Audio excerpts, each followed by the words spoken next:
Good morning, my cutie pie students. How are you all? I hope you all are fine and safe too. So, student, as you know that we have also completed our civics portions, right? So, अगर मैं बात करूँ chapters की, तो chapter में हमने history का लें तो हिस्ट्री में हमने कंप्लीट किया chapter first, that is medieval Gujarat. Chapter 4, that is Mughal Empire established and extension. Chapter 6, Mughal Empire golden age and downfall.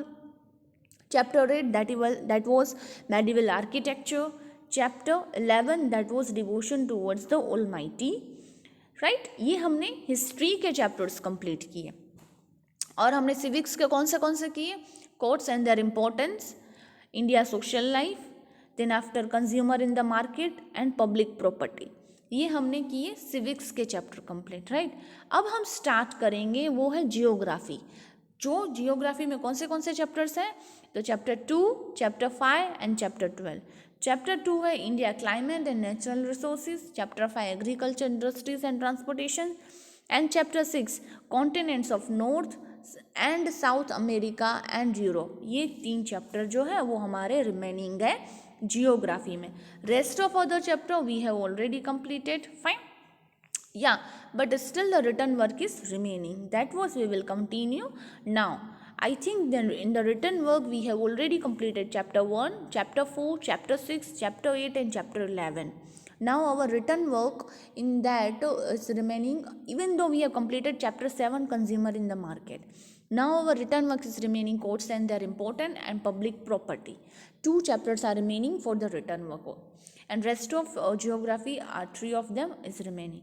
But today, now again we are going to start chapter 2, that is India climate and natural resources. Fine, now we are starting our chapter that is based on totally geography. Fine, so as you know that climate weather जो होता है, right, वो किस तरह से changes होते रहते हैं एंड उसकी इफ़ेक्ट कहाँ कहाँ होती है, किस किस सीज़न में क्या क्या मोस्ट इम्पॉर्टेंट होता है, वो सब हम इस चैप्टर में पढ़ेंगे. What is that temperature, what that air pressure. Fine, we will learn about the monsoon, winter seasons also. Then after, what are the effect on human life of this climate, and meaning of resources, what is the meaning of resources, the northern plain, southern plain of India. Right, we are going to learn all these things in this chapter. Then metallic minerals, non-metallic minerals, and here all the table was given, and where is the coal, manganese, copper, bauxite, mica कहाँ कहाँ होता है, उनका uses कहाँ कहाँ होते हैं. ठीक है, वो सब इस चैप्टर में हम पढ़ेंगे. Fine, so today we are going to start chapter 2, that is India climate and natural resources. India is a vast country in terms of area. Due to the vast natural diversity, the climate of conditions differ from region to region. Climate refer to the average weather conditions over long period time. The altitude of place, locations, mountains, plateau, distance from the sea or oceans, the tides and the current of the sea or the ocean and forest cover play an important role in creating the climate conditions of a place. देखो, हमने India के बारे में different तरीके से students पढ़ा है. Right, हमने अगर हम सिविक्स की बात करें, फाइन, तो अभी हमने जो चैप्टर कंप्लीट किया वो क्या था? सोशल लाइफ के बारे में था, है ना. सोशल लाइफ के बारे में था, किस तरह से नॉर्थ के लोग रहते हैं, what they are dressing to wearing, right, what their dialects, then after what their food, having their food, what their different type of houses. Right, so India जो है ना वो पूरे के पूरे भिन्न तरीके से डिवाइडेड है. राइट, और अगर हम हिस्ट्री की बात करें जो हमने कंप्लीट किया, तो उसमें हमने देखा कि कितना डिफरेंट था. राइट, हिस्ट्री में कैसे मुगल एम्पायर आए, देन आफ्टर उनका गोल्डन एज कैसा था, उनका एडमिनिस्ट्रेटिव सिस्टम किस तरह से चल रहा था. राइट, वो सब हमने पढ़ा. सो अगर हम बात करें पूरा का पूरा हमने सेकेंड सेमिस्टर पढ़ा, वो इंडिया के अकॉर्डिंग ही था. राइट, किस तरह से सब कुछ होता है. इवन दो हम सिविक्स की बात करें तो कोर्ट्स का बारे में पढ़ा, उसमें हमने छोटी छोटी स्टोरीज भी पढ़ी. सो इंडिया जो है वो टोटली डिवाइडेड है डिफरेंट थिंग्स में. अब आज हम उसके बारे में क्लाइमेट के बारे में पढ़ेंगे. सो इसे सबको पता ही है कि इंडिया का जो है वो is a vast country in terms of area, right. It is a vast country in terms of area. So due to this vast natural diversity, the climate and the condition different region to region. और ये भी हमें सबको पता ही है कि different different diversities के हिसाब से, डिफरेंट डिफरेंट नेचुरल रिसोर्सेज के हिसाब से जो क्लाइमेट है वो हर एक का क्या है, डिफरेंट डिफरेंट होता है. ठीक है, conditions are different from region to region. अब इंडिया का पूरा सेम तो नहीं होगा. नॉर्थ और वेस्ट सेम है नहीं, नहीं है ना. ईस्ट और साउथ सेम है नहीं. तो जिस तरह से लोग अलग अलग है, जिस तरह से रहना पहना उनका अलग है, उसी तरह से उनके क्लाइमेट और वेदर भी चेंज होते रहते हैं, राइट. वो भी सेम नहीं होते हैं. अगर नॉर्थ में इतनी ठंडी है तो क्या वेस्ट में इतनी ठंडी रहती है? नहीं रहती है. क्यों? क्योंकि वहाँ का वेदर अलग है, वहाँ का क्लाइमेट अलग है, राइट. हमारा ऐसा नहीं है. हमारे यहाँ भी देखो स्टार्टिंग में बहुत सारी ठंडी थी, पर अब क्या हो गया, नॉर्मल हो गई, इतनी ठंडी नहीं रहती है.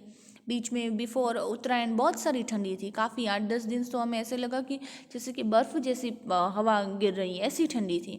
बट अभी ऐसा नहीं है, अभी नॉर्मल कंडीशन हो गई है. बट अगर मैं नॉर्थ की बात करूँ तो क्या अभी वहाँ पे हम टिक पाए? नहीं टिक पाए, और हमें वो सूट भी ना हो. ठीक है. अगर वहाँ के लोगों की बात की जाए तो वहाँ के लोगों को वो जो दिल्ली का एटमॉस्फेयर होता है वो उनको सूट हो गया. हम लोग वहाँ पे इस टाइम पे घूमने जाए ना तो हमें तो ठंडी बैर भी ना हो, बहुत ठंडी लगे, राइट. इवन दो उनको वो पानी वगैरह नॉर्मल लगे, हमें वो पानी बर्फ़ जैसा लगे, हमारे लिए वो सूट ही ना हो. क्यों? क्योंकि वहाँ का क्लाइमेट अलग है, वहाँ की वेदर अलग है.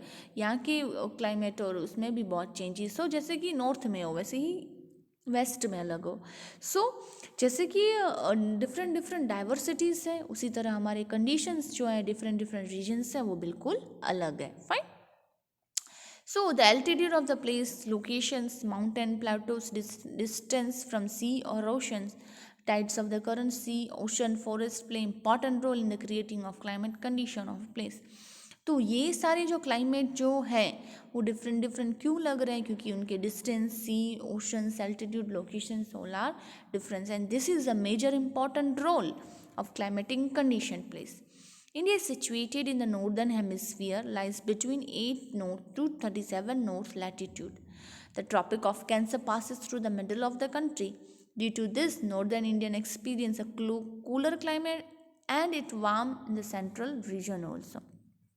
As we know that India is situated on a northern hemisphere, fine.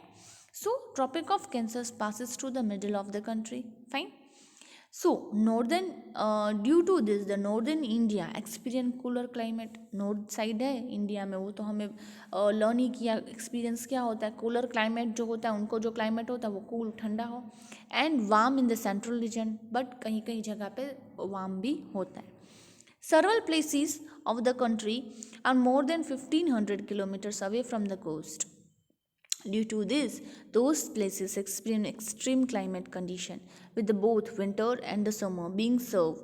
However, the places situated at the higher altitudes are cooler. For example, Srinagar and Manali. Srinagar and Manali आपने सुना ही होगा. वहाँ पे बहुत ही प्लेसेस जो है हाई एल्टीट्यूड पे सिचुएटेड हो, तो क्या होता है, तो वहाँ पे कंडीशन होती है एकदम ठंडी जैसे होती है पूरे. और आप ऑलमोस्ट लोग घूमने भी जाते हैं, राइट. श्रीनगर, मनाली, शिमला, यहाँ पे घूमने जाते हो तो हम ऑलमोस्ट ये प्लेसेस पे घूमने जाते हैं तो हमें क्या लगता है, एकदम कंडीशन जो होती है वो एकदम कूलर होती है, एकदम ठंडी वाली, right. Sorry. Sea temperature, air pressure and wind direction. यहाँ पे आपको मैप दिखाई दे रहे होंगे, दिखाई दे रहे. यहाँ पे मैप के हिसाब से डिफरेंट कलर दे रखे हैं. You can see it. यहाँ पे कलर दे रखे हैं, फाइन, एकदम अलग.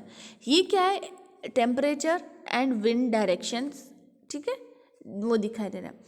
ये डायरेक्शंस ऑफ विंड, ये क्या दिखाई दे रहा है, डायरेक्शंस ऑफ विंड. ये एरो जो है ना आपको दिखाई दे रही है रेड कलर वाली, यू कैन सी इट. वो क्या है, डायरेक्शन ऑफ विंड का है. किस तरह से डायरेक्शंस ऑफ विंड पड़ती रहती है, किस तरह से चेंजेस होते रहते हैं, राइट. और कितने डिग्री, राइट, कितने डिग्री टेम्परेचर्स इन सेल्सियस वो दिखाई दे रहा है. कि भाई आपको अगर ऑरेंज कलर का दिखाई दे रहा है तो मोर देन 20 to 25 कौन से में है, तो पर्पल कलर में है।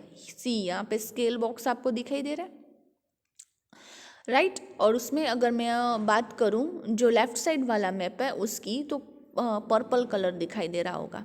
उसमें आप कंडीशंस देखो, हैदराबाद, पुणे, पणजी, मुंबई, बेंगलोर, और उसके विंड ऑफ डायरेक्शंस देखो, उल्टी ऊपर से नीचे आ रही है, फाइन। और अगर मैं येलो की बात करूँ तो 15 to 20% है, जहाँ पे लखनऊ, इलाहाबाद, पालिताना, जयपुर ये आते हैं। और उनकी विंड ऑफ डायरेक्शन कैसे है, अलग अलग डायरेक्शन से, ऊपर से भी आ रही है, कोई नीचे से भी आ रही है, इस तरह से। तो ये जो मैप है इसमें डायरेक्शंस दिखाई गई है, difference directions and difference way of temperature, right. जैसे मैंने आपको पहले भी बताया, जो कंडीशंस होती है, जो क्लाइमेटिक प्रेशर होता है वो सेम नहीं होता है, अलग अलग होता है। ये हमने किसका देखा, तो मैं बोल रही हूँ जनवरी का। बट अगर हम राइट हैंड साइड की बात करें, मैं जहाँ पे बैठी हूँ उस साइड से राइट साइड की बात करें, जुलाई की साइड की, तो उनके टेम्परेचर और उनकी कंडीशंस देखो। पिंक कलर वाला जो है वो मोर देन 30 वाला है, जहाँ पे जोधपुर, जयपुर ये आते हैं। और उनकी डायरेक्शंस कैसे जा रही है, अप साइड जा रही है, पाकिस्तान साइड जिस जा रही है उस साइड जा रही है। 25 to 30 की बात करें अगर हम, तो नीचे से स्लैंट साइड से सामने जा रही है एरोस 25 to 30 में, राइट। एंड 20 to 25 में जो लवेंडर कलर है उसमें बात करें तो बेंगलोर, पणजी वो साइड आता है, एकदम छोटा सा पोर्शन। तो ये पूरा टेम्परेचर एयर कंडीशंस किसका है, जुलाई का। और जिसका हमने बात की पहले वो जनवरी की। तो इसी तरह से क्लाइमेटिंग का एटमॉस्फेयर, एयर प्रेशर चेंज होता रहता है according to the season, right. The rainfall in India is due to the seasonal winds. As we all know that the rainfall of India is the seasonal winds. These winds do not always blow in the same direction throughout the year. वो तो हम सबको पता है कि पूरे through out the year जो rainfalls वगैरह होती है वो सेम डायरेक्शन से तो नहीं आती है, right. This result is unequal distributions of rainfall in different parts of the country. Thus, Meghalaya, Assam experience heavy rainfall, whereas the scanty rainfall in the desert of Rajasthan. Due to the rainfall due to the direction of winds, seasonal winds are not same. See again I am repeating this sentence कि हमारे जो directions वगैरह है वो same तरीके से नहीं चल रहे हैं, राइट। सेम डायरेक्शन से through out the year same wind नहीं आती है, तो उसकी वजह से क्या होता है, अनइक्वल डिस्ट्रीब्यूशन होता है रेनफॉल में। रेनफॉल में क्या होता है, अनइक्वल डिस्ट्रीब्यूशन होता है। तो अगर हम बात करें मेघालय और आसाम की, तो हमने वहाँ पे देखा होगा कि हेवी रेनफॉल जो होता है वो बहुत ज़्यादा होता है, रेनफॉल उस साइड ज़्यादा होता है। वेरएज़ राजस्थान की बात करें, सेंट्रल की बात करें, तो वहाँ पे आपको डेजर्ट रीजन में रेनफॉल बहुत ही स्कैंटी, बहुत ही कम मिलेगी, राइट। क्यों, क्योंकि जो विंड है वो through out the year same नहीं जाती है, not always blow same through out the year. Southern India, being a peninsula, is surrounded by water bodies along the three bodies. Due to this, places near the sea coast experience moderate heat and cold. Consequently, this area enjoy the moderate climates. The Eastern Ghats and the Western Ghats are on the east and west south of India respectively. This also has an effect on the seasonal rainfall, wind changing their course according to the season in a special feature of India's climate. India experiences all three seasons, winter, summer and monsoon. See, as we know that we are experience of three seasons. Which seasons? बचपन से पढ़ के आ रहे हो, second third से पढ़ते आ रहे हो, कौन सी सीजन से, winter, summer and monsoon, right. हमें इन तीनों सीजन्स का एक्सपीरियंस है ही, ठीक है। We are experience all this things है। Just now the winter is going on, ठंडी चली आ रही है और चली आ रही है, ठीक है। ठंडी बहुत कम भी हो रही है, कभी कभार ज़्यादा भी हो रही है। तो ये क्या है, चेंजेस होते रहते हैं, कंडीशंस, क्लाइमेट कंडीशंस चेंजेस होते हैं, उस हिसाब से क्या हो रहा है, हमें एक्सपीरियंस होता है ठंडी वगैरह का, फाइन।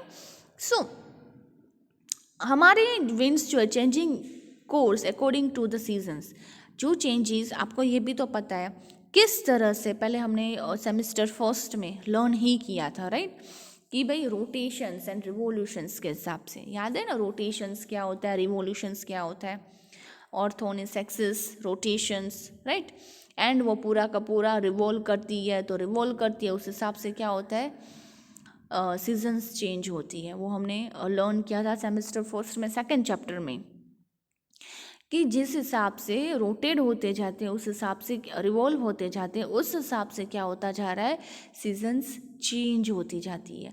रोटेशन में डे एंड नाइट, राइट। तो 24 घंटे का होता है वो, 365 डेज का होता है। उस हिसाब से 12 मंथ्स के हिसाब से क्या होता है कि भाई किस तरह से जैसे ही रिवॉल्व होती जाएगी अर्थ, उसी तरह से क्या होगा कि क्या कहते हैं कि भाई सीजन्स चेंज होंगी, that is winter, summer and monsoon. ठीक है, तो वो seasonal special feature according to their climate change होती जाती। फाइन, अभी हम 3 सीजन्स की बात करें, that is winter, summer and monsoon. See, winter. India experienced cold weather in December, January, and February. Due to the slanting rays of the sun during the winter, the temperature fall. Places in the northern and the northeastern India, like Shimla and Darjeeling, experience extremely cold temperature. Many a times, the temperature fall below 5 degrees Celsius, which result in snowfall at times. It is not very cold in southern India as it is comparatively nearer the equator. अभी ये तो हमें पता ही है कि पहले तो that India experiences, उसका एक्सपीरियंस जो है कोल्ड का कौन से मंथ्स होते हैं, दिसंबर से, राइट। दिसंबर, जनवरी एंड फरवरी, ये जो 3 मंथ होते हैं उसमें हम ऑलमोस्ट क्या करते हैं, ठंडी का जो होता है वो टाइम आ जाता है। ऑलमोस्ट दिसंबर एंडिंग और जनवरी में बहुत सारी ठंडी, हाईएस्ट ठंडी हमें एक्सपीरियंस होती है। अभी जस्ट नाउ अगर मैं रिसेंटली बात करूँ तो उत्तरायण के टाइम पे यही हुआ ना, उत्तरायण के थोड़े 2 दिन पहले ही थोड़ी सी ठंडी कम हुई, अदरवाइज 2 से 1 दिन जितनी बहुत ही ठंडी थी, बहुत ही ऐसे हमें लग रहा था कि भाई है ना, क्या कहते हैं कि भाई ये क्या कहते हैं, एकदम ठंडी बर्फ़ जैसी हवा होती ना, वो आ रही थी, right. And February, so due to this slanting rays of the sun during, ठीक है, स्लांटिंग रेस जो होती है एकदम स्लांट हो जाए ड्यूरिंग विंटर, तो हमारा टेम्परेचर होता है वो फॉल हो जाता है, राइट, कम होता जाता है। तो जैसे ही ठंडी में, जैसे कि अगर मैं एसी की बात करूँ, ठीक है, for example if I am take the example of AC, that is कि जितना उसका टेम्परेचर कम करते जाओ तो कूलिंग ज़्यादा होती जाती है ना, ठीक है, 24, फिर 23, 22, 21, देन आफ्टर 20, 19, 18, जितना कम रखते जाओ तो उतनी कूलिंग बढ़ती जाती, तो हमारा भी टेम्परेचर वो फॉल होता जाता है, कम होता जाता है, तो हमारा क्या होती है, ठंडी बढ़ती जाती है, right. In the places of, अगर नॉर्थ और नॉर्थ ईस्ट की बात करें, अगर हम नॉर्थ साइड की बात करें और नॉर्थ ईस्ट की बात करें, तो प्लेसेस लाइक शिमला, दार्जिलिंग, अगर मैं सिक्किम की बात करूँ, सिक्किम स्टेट में भी काफ़ी ऐसे प्लेसेस हैं, 0 पॉइंट, देन आफ्टर क्या कहते हैं Dharamshala, this is a place point of in Shimla also, ये सारी जो प्लेसेस हैं, राइट, मनाली, वहाँ पे एकदम बहुत ही एक्सट्रीमली बहुत हाई प्लेस पे क्या होती है, ठंडी लगने लगती है, एकदम बहुत ज़्यादा ठंडी लगती है। एंड जो इतनी ठंडी होती है, जो टेम्परेचर होता है वो माइनस में चला जाता है, एंड क्या होती है, स्नोफॉल होती है। ऑलमोस्ट जो स्टूडेंट विजिट किए होंगे उन्होंने स्नोफॉल वगैरह भी देखी होगी, राइट, एकदम ठंडी ठंडी। और जो लोग वेस्ट से जा रहे हो, साउथ से जा रहे हो, स्पेशली इस टाइम पे नॉर्थ घूमने, तो वो बेयर नहीं कर पाते, इतनी ठंडी होती है, बहुत ही ठंडी होती है। क्यों? क्योंकि उनका टेम्परेचर जो होता है वो माइनस में चला जाता है। जैसे मैंने आपको स्टार्टिंग में पहले ही समझाया, क्या समझाया, कि अगर हम लोग वहाँ पे यूज टू ना हो ना रहने के लिए, तो हमें बहुत ही ठंडी लगे, राइट, बट वहाँ के लोग अगर यहाँ पे आए ना, तो उनको ये ठंडी कुछ भी ना लगे, मामूली लगे, एकदम नॉर्मल लगे कि ये कोई ठंडी ही नहीं है, लाइक दैट ओनली। तो क्यों? क्योंकि उन्होंने जो एटमॉस्फेयर में ठंडी बैर की है ना, उनके लिए ये ठंडी तो कुछ ना लगे, बट हम लोग वहाँ पे जाए तो एकदम ऐसे ठंडी बर्फ़ की तरह से जकड़ जाए, इतनी ठंडी हमें लगे ऐसे। तो वो कब होता है? जब उनका टेम्परेचर वगैरह होता है जो माइनस में चला जाता है, राइट। और मैनी अ टाइम स्नोफॉल होती है ना, स्नोफॉल आपने देखी भी होगी काफ़ी बार टीवी वगैरह में, और अभी न्यूज़ वगैरह में देखते होगे तो आपको पता चलता होगा कि कितनी स्नोफॉल वगैरह होती है, राइट। सो वो होती रहती है कहाँ? तो नॉर्दर्न साइड, नॉर्थ और नॉर्थ ईस्ट साइड। बट अगर मैं साउथ की साइड बात करूँ, वेस्ट की साइड बात करूँ, तो वहाँ पे कंपैरेटिवली उनसे बहुत ही कम ठंडी होती है। क्यों? क्योंकि हम जो है नियरर इक्वेटर के होते हैं, राइट। तो हमारे यहाँ जो होती है वो होती है ठंडी, विंटर के टाइम में होती है ठंडी, बट इतनी नहीं होती है जितनी हमें लगनी चाहिए, जैसी नॉर्थ में होती रहती है, ठीक। So this is what all about, this is the winter. As you know that winter के बारे में आपको पता ही होगा, हमने बचपन से ही पढ़ा है। बट अगर हम प्लेसेस की बात करें तो कौन सी सीजन्स में कौन सी प्लेसेस पे मोर अफेक्टिव भी होती है वो भी हम देखते हैं। फाइन। नाउ अगर मैं समर की बात करूँ तो समर एक ऐसी चीज़ है जिसमें गर्मी हद से बाहर होती रहती है, राइट। अभी बस थोड़े टाइम में समर आने ही वाला है, राइट। फेब्रुवरी जाएगा, देन मार्च, अप्रैल, मई, ये क्या समर सीजन्स हो जाएगी। एंड जो मई जो होता है, राइट, मई में खतरनाक बहुत गर्मी होती है, हम बैर ना कर पाए इतनी गर्मी होती है, हम बैठ नहीं पाते हैं, ऑलमोस्ट लोग एसी वगैरह चालू करके ही बैठते हैं। क्यों? क्योंकि उस टाइम पे हमारा जो टेम्परेचर होता है वो बहुत हॉट हो जाता है, गर्मी, ठीक है। और फॉलिंग सन जो फॉलिंग होता है near the Tropic of Cancer के साइड होता है, so the temperature is very high, ठीक है। टेम्परेचर होता है वो बढ़ता जाता है, तो उस हिसाब से क्या होता है, सेंट्रल और वेस्टर्न साइड में गर्मी जो होती है वो बढ़ती जाती है, right. See India experience summer season between March and May. हमें पता ही है मार्च और मई में हम बहुत ही गर्मी जैसी सीज़न बेयर करते हैं, राइट। बट गर्मी देखने जाओ तो फरवरी से ही स्टार्ट हो जाती है, फिर स्वेटर्स वगैरह की इनकी रिक्वायरमेंट नहीं रहती है, अभी रहती है फिर नहीं रहती है। क्यों ऐसे होता है? क्योंकि due to the direct rays of the sun falling और near place nearing the Tropic of Cancer, क्योंकि सन की जो रेज होती है वो डायरेक्ट फॉल होती है, उसमें स्लैंट हो जाती है तो दिक्कत नहीं होती, इसमें डायरेक्ट प्लेसेस में सन फॉल होती है, तो सन की रेज डायरेक्ट आती है ट्रॉपिक ऑफ कैंसर पे। सो जो हमारा टेम्परेचर हो जाता है वो क्या हो जाता है, हाई हो जाता है, बहुत बढ़ जाता है। So in many places of central and the western India, west और सेंट्रल इंडिया में क्या होता है, the temperature ranges between 45 to 50 during the April and June. It is extremely hot in the desert of Rajasthan. तो जो हमारा temperature होता है ना वो 45 से 50 तक चला जाता है, और गर्मी बेहद होती है, आपको पता ही है। हम जब क्लास में बैठते हैं, राइट, फेब्रुवरी मार्च से ही बात ले लो, तो क्या होता है, बैठ नहीं पाते, इतनी गर्मी वगैरह होने लगती है। फेब से ही ऑलमोस्ट गर्मी का स्टार्ट हो जाता है, फेब की एंडिंग ले लो और मार्च की स्टार्टिंग ले लो, बहुत ही गर्मी हो जाती है। इसलिए हमें जो समर वैकेशंस पड़ती है वो अप्रैल और मई में पड़ती है। क्यों पड़ती है? क्योंकि उस टाइम पे हमारी जो गर्मी होती है वो बहुत ही ज़्यादा होती है, टेम्परेचर बहुत ही क्या होता है, हॉट होता है, ठीक। तो उस हिसाब से क्या होता है, गर्मी जो होती है वो बहुत ही बढ़ जाती है, इसलिए हमारी जो छुट्टियां होती है वो गर्मी के टाइम पे होती है। सिमिलरली नॉर्थ के साइड जो छुट्टियां होती है वो विंटर के टाइम होती है। क्यों? क्योंकि वहाँ पे इतनी ठंडी बढ़ जाती है, स्नोफॉल इतनी होती है कि पूरी की पूरी स्कूल जो होती है, घर जो होते हैं वो पूरे स्नो से भर जाते हैं, इतनी स्नोफॉल होती है, और उस टाइम पे कोई पढ़ सके ऐसे पॉसिबल ही नहीं होता है। तो उनके यहाँ विंटर में छुट्टियाँ होती है। सिमिलरली यहाँ पे क्या होता है, समर में छुट्टियाँ मिलती है, क्योंकि हमारे यहाँ गर्मी इतनी बढ़ जाती है, वहाँ पे इतनी नहीं बढ़ेगी पर यहाँ पे बहुत बढ़ जाती है। क्यों? क्योंकि सन रेसेस चेंज होते हैं, ठीक है, उस हिसाब से क्लाइमेट चेंज होता है सीजन्स के हिसाब से, और उस हिसाब से पूरा का पूरा उनका जो कंडीशंस होते हैं वो चेंजेस होते रहते हैं। फाइन। सो अप्रैल में तो आपको पता ही है, इवन दो मई जून भी ले लो तब तक तो चलता ही रहता है, जुलाई से हमारी बारिश स्टार्ट होती है। और अगर उस टाइम हम डेजर्ट्स की बात करें, राइट, वो टोटली एक्सट्रीमली हॉट होते हैं, डेजर्ट ऑफ राजस्थान, यहाँ पे देखो लिखा ही है, बात मत पूछो, इतनी गर्मी होती रहती है। क्यों? क्योंकि बैर ना कर पाए, हम घूमने भी जाते हैं ना समर टाइम पे, हमें यही प्रेफर करते हैं, क्या प्रेफर करते हैं कि कोई ठंडी वाली प्लेस पे जाएं जहाँ पे हमें गर्मी ना हो। क्यों? Why we are preferring the north side in the summer vacations. और आपने देखा भी होगा काफ़ी कैंप्स वगैरह भी होते हैं। क्यों होते हैं? क्योंकि हमारे यहाँ इतनी गर्मी होती है, तो we should go in the cool places also, and at that time in the May और क्या कहते हैं अप्रैल में भी वहाँ पे ठंडी जैसा ही आपको एटमॉस्फेयर मिलेगा।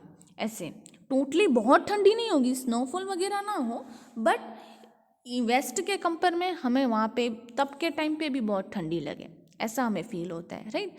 So this is all about summer. हमने विंटर का पढ़ा, समर का पढ़ा, अब हम पढ़ेंगे किसका, मॉनसून का। मॉनसून का आपको पता ही है, monsoon is a very important season of India, right. सबको पता ही है कि मॉनसून जो है वो हमारी इंपॉर्टेंट सीजन ऑफ इंडिया की। It's last from June to September, right. India receive approximately 80% of rainfall during the months. The winds blowing across the Arabian Sea enter India through the Malabar coast of Kerala. That is, region receive more than 300 centimeters of rain. The winds blowing across the Bay of Bengal brings the rainfall eastern parts of India like West Bengal, Assam, Meghalaya, etc. The retrained monsoon winds bring rainfall to Punjab, Himachal Pradesh and Uttarakhand in order the months of October and November. अगर हम rainfall की बात करें, monsoon की बात करें, तो monsoon जो सीज़न है वो इंडिया के लिए कितनी इम्पोर्टेंट है हमें पता भी है स्टूडेंट्स, क्योंकि ऑलमोस्ट एग्रीकल्चर बेस्ड इंडिया हमारी कंट्री है, तो पानी की रिक्वायरमेंट इतनी ही रहती है जितनी हमें ज़रूरत होती है ना। हम पूरी एग्रो बेस्ड पे डिपेंडेंट है, तो उस हिसाब से हमें जो रिक्वायरमेंट होती है खेती बाड़ी में, फार्मिंग की, वो बहुत ही रिक्वायर्ड नेसेसरी वाली होती है और वो होना ज़रूरी भी है। फाइन, अगर ये सब प्रॉपरली नहीं होगा तो हम खाएंगे पिएंगे क्या। But due to if we talk about some global warming, बहुत सारे नुकसान भी होते हैं और वो हम बेयर भी कर रहे हैं अभी तक, ठीक है। तो वो नुकसान भी ना हो और प्रॉपरली सब चले, तो उसके लिए हमें पूरा का पूरा इन्वायरमेंट को भी इस तरह से सेव करना चाहिए। That was very necessary. But ये पूरा का पूरा पार्ट अलग हो गया। अगर कंजर्व करना है हमें इन्वायरमेंट, तो हमें काफ़ी सारी चीज़ें भी देखनी पड़ती है, वो पूरा अलग ही सेशंस हो गया, right. But we should protect our environment also. अगर मॉनसून जो है, रेन जो है वो प्रॉपरली नहीं होगी तो India could bear a lot of things, उसको काफ़ी बेयर भी करनी पड़ती है, राइट। कभी कभार बहुत सारी आ जाए बारिश, कभी कभार आए नहीं, तो आपको पता ही है किस तरह से सब्जियों का और सबका दाम जो होता है वो बढ़ता रहता है, कम होता रहता है, due to what, due to all this things. So we also all are facing all this things also. But monsoon important भी इतनी है, जितनी विंटर है, जितना समर है, उतना मानसून भी बहुत ही इंपॉर्टेंट है। But students, we will talk about deeply in the monsoon in the next video. Today we are we are just reading this topic of monsoon, that we have read it already. We have read that October and November. So students, as we talk about the today's video, so we have learned that what India climate and natural resources, how the climate changes according to the seasons, right, and how the directions of the winds during the January and during the July, and we have also learned about the summer, winter and monsoon. We have already talked about the winter and the summer, but we will deep talk about the monsoon in our next video. Okay, students? So, till that, stay home, stay safe, and thank you.